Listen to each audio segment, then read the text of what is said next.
പാർത്ത CPM-ൽ നിന്ന് BJP-യിലേക്ക് കൂട്ടപലായനങ്ങൾ നടത്തുകയാണ്. ഇപ്പോൾ CPM പുറത്താക്കാൻ നിന്ന മധു മുല്ലശ്ശേരിയുടെ മകൾ മാധു ഒക്കെ ഇപ്പോൾ BJP-യിലേക്ക് കാവി അണിഞ്ഞിരിക്കുകയാണ്.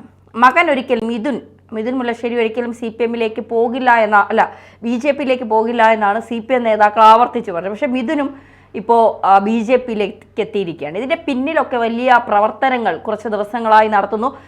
CPM ആരോപിക്കുന്നത് മധു മുല്ലശ്ശേരി വലിയ അഴിമതിക്കാരനാണ്, ഒരുപാട് പൈസയൊക്കെ തട്ടിയെടുത്തു എന്നൊക്കെ പറയുന്നതല്ല, എത്രത്തോളം സത്യമുണ്ടെന്ന് നമുക്കറിയില്ല. എന്താണ് ഈ ഒരു സന്ദീപ് വാര്യർ കോൺഗ്രസിലേക്ക് പോയതിനു ശേഷം BJP-യിലേക്ക് ഇപ്പോൾ ആലപ്പുഴയിൽ നിന്ന് മുൻ ജില്ലാ പഞ്ചായത്ത് പ്രസിഡന്റ് ഉൾപ്പെടെയുള്ളവർ BJP-യിലേക്ക് എത്തുന്നുണ്ട്. അപ്പോൾ ഈ സ്ഥാനമാനങ്ങൾ തന്നെയാണോ ഇവരെയും ഇങ്ങോട്ടേക്ക് ആകർഷിക്കുന്നത്? പെട്ടെന്ന് കമ്മ്യൂണിസം വിട്ട് കാവ്യയുടെ പ്രത്യയശാസ്ത്രത്തിലേക്കൊന്നും വരാൻ സഹാക്കൾക്ക് കഴിയില്ല എന്ന് അടിയുറച്ച കമ്മ്യൂണിസ്റ്റുകൾക്ക് കഴിയില്ല എന്ന് നമുക്കറിയാം.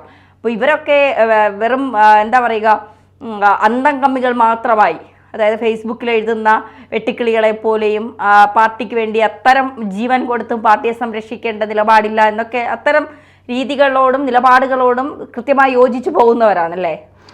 ഒന്ന് അടിയുറച്ച കമ്മ്യൂണിസ്റ്റുകാർ ആരും തന്നെ ഇന്ന് ജീവനോടെ ഉണ്ടോ എന്ന് ചോദിച്ചാൽ വേലിക്കകത്ത് ശങ്കരൻ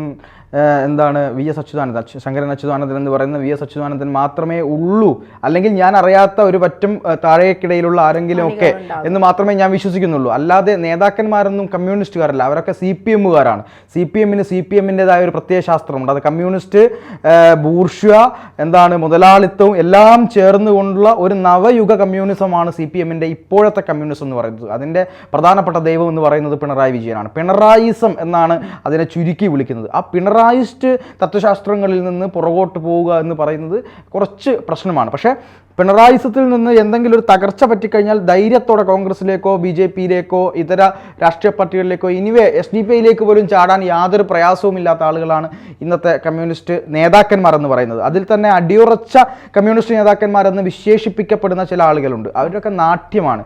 ഒരു കാലഘട്ടത്തിൽ ഇവിടെ CPM തകർന്നു കഴിഞ്ഞു എന്ന് അവർക്ക് തോന്നിയാൽ എത്ര ആളുകൾ CPM-യിലേക്ക് പോകുമെന്ന് കണ്ടറിയേണ്ടതാണ്. രണ്ടാമത്തത് ഈ മധു മുല്ലശ്ശേരിയുടെയും അതുപോലെ തന്നെ ഈ മധു മുല്ലശ്ശേരിയുടെ കാര്യം പറയുകയാണെങ്കിൽ തന്നെ ഇവർ പറഞ്ഞുകൊണ്ടിരുന്നത് മധു വലിയ അഴിമതിക്കാരനാണ്, അദ്ദേഹത്തിന് വലിയ പ്രശ്നങ്ങളുണ്ട്, വലിയ ബുദ്ധിമുട്ടുകൾ അദ്ദേഹം പ്രസ്ഥാനത്തിന് സൃഷ്ടിച്ചു എന്നൊക്കെയാണ്. എന്താണ് കാര്യം എന്ന് പറയുന്നത് വി ജോയ് എന്ന് പറയുന്ന അവിടുത്തെ നേതാവ്, അദ്ദേഹം എങ്ങനെയാണ് നേതാവായത് എന്ന് മധു ചോദിക്കുന്നുണ്ട്. ഒരു അടുത്തട്ട് പ്രവർത്തനവും നടത്താതെ ഒരു സുപ്രഭാതത്തിൽ നേരെ സംസ്ഥാന കമ്മിറ്റിയിലേക്കൊക്കെ വന്ന് ജില്ലാ കമ്മിറ്റിയിൽ നിന്ന് സംസ്ഥാന കമ്മിറ്റിയിലേക്കൊക്കെ വരുന്ന അങ്ങനെ ഒരു സംഭവമേ CPM-നകത്തില്ല. അങ്ങനെ വന്ന ഒരാൾ എല്ലാ കാര്യങ്ങളും നിയന്ത്രിക്കുന്നു, അയാൾ എല്ലാത്തിൻ്റെയും ഉപജാപക സംഘത്തിൻ്റെ നേതാവായി പ്രവർത്തിക്കുന്നു, അവിടുത്തെ കാര്യങ്ങളെ മൊത്തം നിയന്ത്രിക്കുകയാണ്. പാർട്ടിക്കാർക്ക് അല്ലെങ്കിൽ പാർട്ടിയിലെ താഴെ തട്ടിലുള്ള നേതാക്കന്മാർക്ക്, താഴെ തട്ടിലുള്ള ബ്രാഞ്ച് മുതലുള്ള ലോക്കൽ കമ്മിറ്റി, ഏരിയ കമ്മിറ്റി തലങ്ങളിലുള്ള ആളുകൾക്കൊന്നും തന്നെ യാതൊരു വിലയും കൊടുക്കാതെ ഒരു ഏകാധിപത്യ നേതാവായി പിണറായിയുടെ കയ്യാളായി നിന്നുകൊണ്ട് അവിടെ ഭരിക്കുന്നു എന്നുള്ളതാണ് ഇവരുടെ പ്രശ്നം. രണ്ടാമത്തത്, ഏതൊരു പൊളിറ്റിക്കൽ നേതാവും പൊളിറ്റിക്സിൽ വരുന്നത് എന്തിനാണ്? പൊളിറ്റിക്സിൽ വരുന്നത് യഥാർത്ഥത്തിൽ നമുക്ക് പുണ്യം കിട്ടാനോ ഈ പറയുന്നത് പോലെ വലിയ പ്രവർത്തനങ്ങൾ നടത്തിക്കൊണ്ട് എന്തെങ്കിലും നേടാനോ ഒന്നുമല്ല. അവർക്ക് സ്ഥാനമാനങ്ങളും ഭരണവും തന്നെയാണ്. അവർ പൊളിറ്റിക്സിൽ ഇറങ്ങുന്നത് പറയുന്നത് ഒരു പ്രധാനപ്പെട്ട ന്യായമായ ഒരു കാര്യമുണ്ട്. അതായത് ഞാൻ പൊളിറ്റിക്സിൽ ഇറങ്ങുന്നത് എനിക്ക് ഭരണ സംവിധാനത്തിൻ്റെ ഭാഗമാവുകയും എനിക്ക് ചെയ്യാൻ കഴിയുന്ന കാര്യങ്ങൾ ഞാൻ ചെയ്യുകയും ചെയ്യും, ജനങ്ങൾക്ക് വേണ്ടി എന്താണ് എനിക്ക് ചെയ്യാൻ കഴിയുന്നത് അത് ഞാൻ ചെയ്യും എന്ന് പറഞ്ഞുകൊണ്ടാണ് പൊളിറ്റിക്സിലേക്ക് വരുന്നത്. അങ്ങനെ എനിക്കൊന്നും ചെയ്യാൻ കഴിഞ്ഞില്ലെങ്കിൽ ഞാൻ എൻ്റെ വീട്ടിൽ കുത്തിയിരുന്നതിൻ്റെ വേറെ ഏതെങ്കിലും ജോലിക്ക് പോയാൽ പോരെ എന്ന് ചിന്തിക്കുന്ന ആളുകളാണ് ഇവിടെ ഉള്ളത്. അപ്പോൾ ആ രീതിയിൽ മുന്നോട്ട് പോകുന്ന ആളുകൾക്കിടയിലേക്ക് മധു മുല്ലശ്ശേരി എന്ന് പറയുന്ന ആൾ ഒരു വ്യത്യസ്തനല്ല എന്ന് തന്നെയാണ് ഞാൻ മനസ്സിലാക്കുന്നത്. പക്ഷേ ഇവിടെ ധന്യ പറഞ്ഞതുപോലെ CPM-ൻ്റെ ജില്ലാ സെക്രട്ടറി ഒരു കാര്യം പറയണ്ടേ, അതായത് മധുവിനൊപ്പം മധുവിൻ്റെ മകൻ പോലും, അങ്ങനെയാണ് പറഞ്ഞത്, മധുവിൻ്റെ മകൻ പോലും പോവില്ല എന്നായിരുന്നു പറഞ്ഞത്. പക്ഷേ മധുവിൻ്റെ മകളും പോയിട്ടുണ്ട്. അതായത് മാധു മുല്ലശ്ശേരിയും മകൻ്റെ പേരെന്തായിരുന്നു? അതെ, മിഥുൻ മുല്ലശ്ശേരി. മിഥുൻ അവിടുത്തെ DYFI-യുടെ നേതാവാണ്. DYFI-യുടെ ഒരു മികച്ച നേതാവാണ്, മികച്ച സംഘാടകനായിട്ടൊക്കെ പ്രവർത്തിക്കുന്ന ആളാണ് മിഥുൻ. അപ്പം മിഥുൻ മകളും മകനും കൂടെ അച്ഛനൊപ്പം പാർട്ടി വിടാൻ തീരുമാനിച്ചിരിക്കുന്നു. അത് ഇപ്പം യുവത എന്ന് പറയുന്നത് നിൽക്കുമ്പോൾ മിഥുനും മകളും ഒറ്റയടിക്ക് അച്ഛൻ പോയത് കൊണ്ട് ഞങ്ങൾ ഇതാ പാർട്ടി വിടുന്നു എന്ന് പറയുന്ന ആളുകളായിരിക്കുമെന്ന് എനിക്ക് തോന്നുന്നില്ല. ഇപ്പോഴത്തെ യുവത്വമാണ്. കൃത്യമായി ഇതിൽ പാർട്ടിക്ക് വലിയ തെറ്റ് പറ്റിയിട്ടുണ്ട്. പാർട്ടിയുടെ വിരോധാഭാസം അല്ലെങ്കിൽ പാർട്ടി ചെയ്യുന്ന തോന്നിവാസങ്ങൾക്ക് കണ്ടു നിൽക്കാൻ കഴിയാത്ത രീതിയിൽ മനസ്സ് ഇളകിപ്പോയത് കൊണ്ടാണ് അച്ഛൻ പാർട്ടി വിട്ടത് എന്ന ഉറച്ച ബോധ്യമാർക്കുള്ളത് കൊണ്ടാണ്, ഈ രണ്ടു പേർക്കുള്ളത് കൊണ്ടാണ് ഇവർ പാർട്ടി വിടുന്നത് എന്ന് തന്നെയാണ് ഞാൻ മനസ്സിലാക്കുന്നത്. ഞാനൊരു കാര്യം ചോദിക്കട്ടെ, ഒരു പാർട്ടിയിൽ പുഴുക്കുത്തുകളായവർ അവിടെ ഏരിയ സെക്രട്ടറി ആയിരുന്നപ്പോൾ തന്നെ ഈ മധു മുല്ലശ്ശേരിയും ഈ BJPയുമായി ചർച്ച നടത്തിയതാണ് CPMന്റെ ആരോപണം വരുന്നത്. അപ്പോൾ ഇത്തരത്തിലൊരു പാർട്ടിയിൽ നിന്നുകൊണ്ട് രണ്ട് വള്ളത്തിൽ കാല് ചവിട്ടുന്ന ഒരു രീതി, അതായത് ഈ ഒരു പാർട്ടിയുടെ തത്വശാസ്ത്രങ്ങളെ ആശയങ്ങളെയൊക്കെ വിശ്വസിച്ചുകൊണ്ട് നിൽക്കുമ്പോഴും ആ പാർട്ടിയിൽ നിന്ന് ആനുകൂല്യങ്ങളും സ്ഥാനമാനങ്ങളും കൈപ്പറ്റുമ്പോഴും മറ്റൊരു പാർട്ടിയിലേക്ക് പോകാൻ കൊതിക്കുന്ന ഒരു മനസ്സ്, അത്തരക്കാരെ BJPക്കാർ അവരിലേക്ക് അടുപ്പിക്കുന്നത് അത്ര നല്ല ഒരു രീതിയാണോ? കാരണം നാളെ BJPയിലും ഇത്തരം പ്രതിസന്ധികൾ വരുമ്പോൾ, ഇത്തരം പ്രശ്നങ്ങൾ ഉണ്ടാകുമ്പോൾ ഇവർ മറ്റു പാർട്ടികളെ BJPയെ കുറ്റം പറഞ്ഞുകൊണ്ട് മറ്റ് പാർട്ടികളിലേക്ക് പോകാനുള്ള സാധ്യത കൂടുതലല്ലേ? അപ്പോൾ എന്തിനാണ് BJP ഇങ്ങനെ ഒരു പാർട്ടിയിൽ നിന്ന് പുഴുക്കുത്ത്, ഇപ്പം എല്ലാ പാർട്ടിക്കാരും ഇങ്ങനെ BJP മാത്രമല്ല എങ്കിലും ഇങ്ങനെ വരുന്നവരെയൊക്കെ ഇങ്ങനെ സ്വീകരിക്കാനായി നിൽക്കുന്നത്? അതിന് ഒരു 2 മിനിറ്റ് ഒരു താത്വികമായ അവലോകനം നടത്താം. അതാണ് അതിൻ്റെ ശരിയെന്ന് എനിക്ക് തോന്നുന്നു. കാര്യം നമ്മുടെ ഇതിപ്പോൾ 2024 959 മുതൽ ഇങ്ങോട്ടാണ് EMSന്റെ 57 തുടങ്ങി ഇങ്ങോട്ടാണ് EMS മന്ത്രിസഭ അധികാരത്തിലേറുന്നതും അവിടെ നിന്നോട്ട് കർഷക തൊഴിലാളി സമരങ്ങൾ ഉണ്ടാവുന്നതും പുന്നപ്രവയലാർ സമരമൊക്കെ അതിലൂടെ തൊഴിലാളി വർഗവും അതുപോലെ തന്നെ താഴേക്കിടയിലുള്ള ആളുകളും ഒപ്പം ബ്രാഹ്മണ വിഭാഗത്തിൽപ്പെട്ട ആളുകൾ പോലും സമൂഹത്തിൻ്റെ നന്മയ്ക്ക് വേണ്ടി, സമൂഹത്തിലെ സ്ഥിരതയ്ക്ക് വേണ്ടി ഒരേ മനുഷ്യനായി കണ്ടുകൊണ്ട് മുന്നോട്ട് പോകണമെന്ന് പറഞ്ഞുകൊണ്ടിരുന്ന ഒരു കമ്മ്യൂണിസ്റ്റും പ്രത്യയശാസ്ത്രത്തിൽ ആകൃഷ്ടരായിക്കൊണ്ട് അവർ ഇറങ്ങി നിന്ന് AKGയും EMSും ഈ പറയുന്ന പോലെ കൃഷ്ണപിള്ളയും ഒക്കെ നിന്നൊരു നാടാണിത്. ആ സമയത്താണ് കമ്മ്യൂണിസ്റ്റ് ആശയം യഥാർത്ഥം ജനങ്ങളുടെ മനസ്സിലേക്ക് കയറി വന്നത്. എനിക്ക് തോന്നുന്നു 2000 കാലഘട്ടത്തോടു കൂടി 2000ത്തിലേക്ക് എത്തിയ കാലഘട്ടത്തോടു കൂടി ആ കമ്മ്യൂണിസ്റ്റ് ആശയത്തിന് വലിയ ഈ പ്രശ്നങ്ങൾ സംഭവിച്ചു തുടങ്ങി, മൂല്യച്യുതികൾ സംഭവിച്ചു തുടങ്ങി.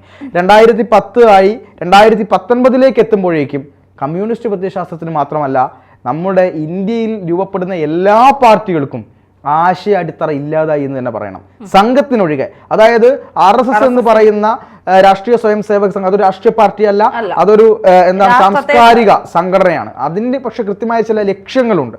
അവരുടെ അടുത്ത കാര്യങ്ങളിൽ നിന്ന് അല്ലെങ്കിൽ അടിത്തറയിലൂന്നിയ വിശ്വാസങ്ങളിൽ നിന്ന്, ആശയങ്ങളിൽ നിന്ന് അവർ പിന്മാറിയിട്ടില്ല.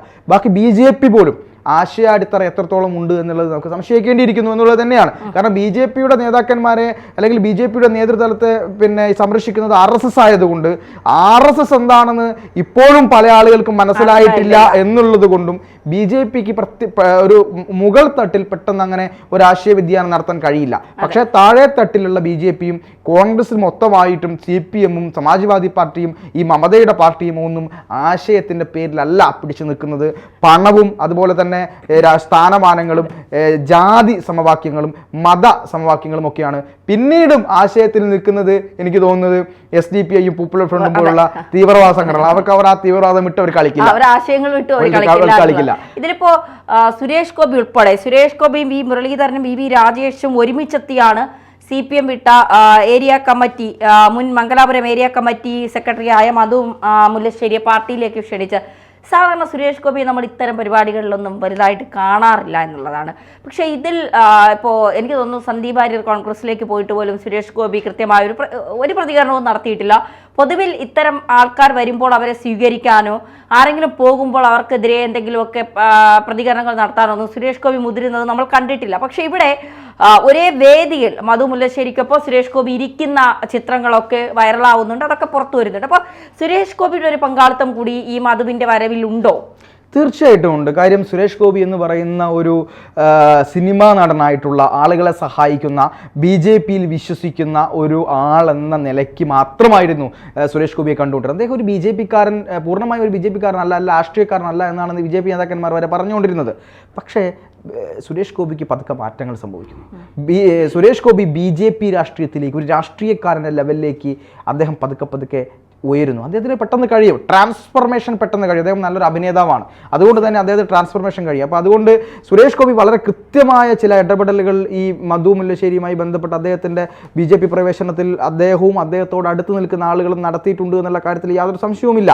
അപ്പോൾ അതുകൊണ്ട് തന്നെയാണ് സുരേഷ് ഗോപി നേരിട്ട് പോയി കണ്ടത്. സുരേഷ് ഗോപിക്ക് എന്തിനാണ് ഒരു CPMന്റെ ഏരിയ സെക്രട്ടറിയെ BJPയിലേക്ക് വരുമ്പോൾ അദ്ദേഹത്തെ പോയി കാണേണ്ട കാര്യം എന്താണ്? ഒരു കേന്ദ്ര സഹമന്ത്രിയാണ്, യാതൊരു തരത്തിലും കാണേണ്ട കാര്യമില്ല.